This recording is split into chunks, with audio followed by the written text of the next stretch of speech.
Good morning. This is BloombergQuint, and we have good news this morning. The IMD has upgraded its forecast for seasonal rainfall, and for now, as it stands at around 98% of the long-term period average, as against 96% earlier. And to take stock of the rains, for now, we are in conversation with Mr. KJ Ramesh. He's the Director General of Meteorology at IMD. Thank you for joining us this morning, sir. Thank you. Good morning. So starting off with the upgrade that you have had as far as the seasonal rainfall is concerned, can you give us more details with respect to that, sir?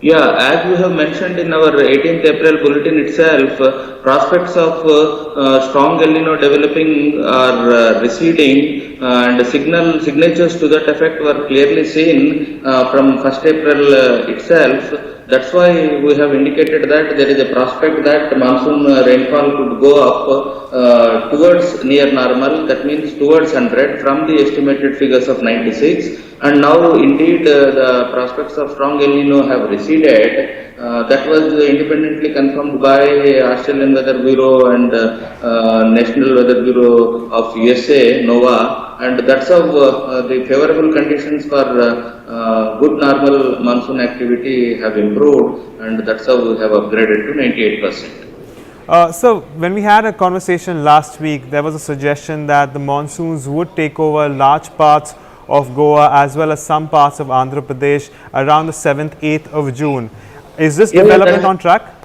Yeah, that situation is developing. Yesterday itself, monsoon has started advancing with good strength, and very good rains were there in Andhra Pradesh, coastal Karnataka, and advanced rains have come today and tomorrow. I think it should touch Goa. All right, sir. So based on that effect remains. By 8th reaching Goa, that stands actually. Sure, sir. So last week you were also told us that you could give us a better idea of the kind of distribution that you're expecting in the months of June and July. In that case, can you shed some light here?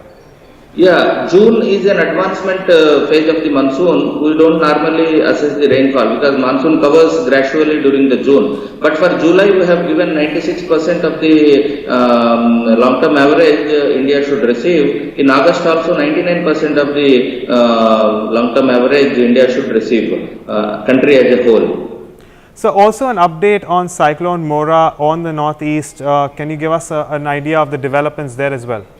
So after the advancement supported by Cyclone Mora, Northeast has been getting very good widespread rainfall activity, and couple of places even flooding was reported because of strong incessant rains. And I suppose good rainfall activity is continuing, and that would continue even with its advancement towards West Bengal now.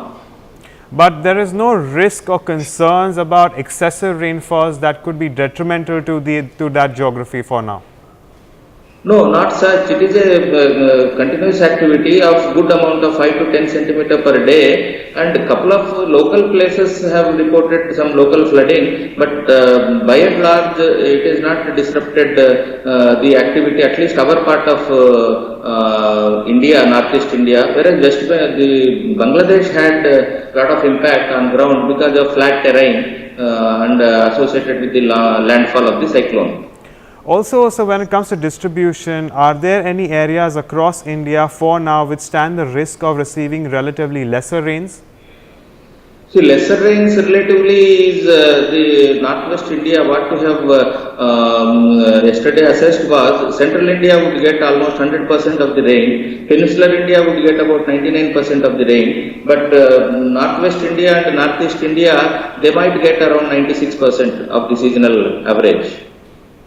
Mr. Ramesh, that's all that we have for now. Thank you for joining us. It was a pleasure speaking with you.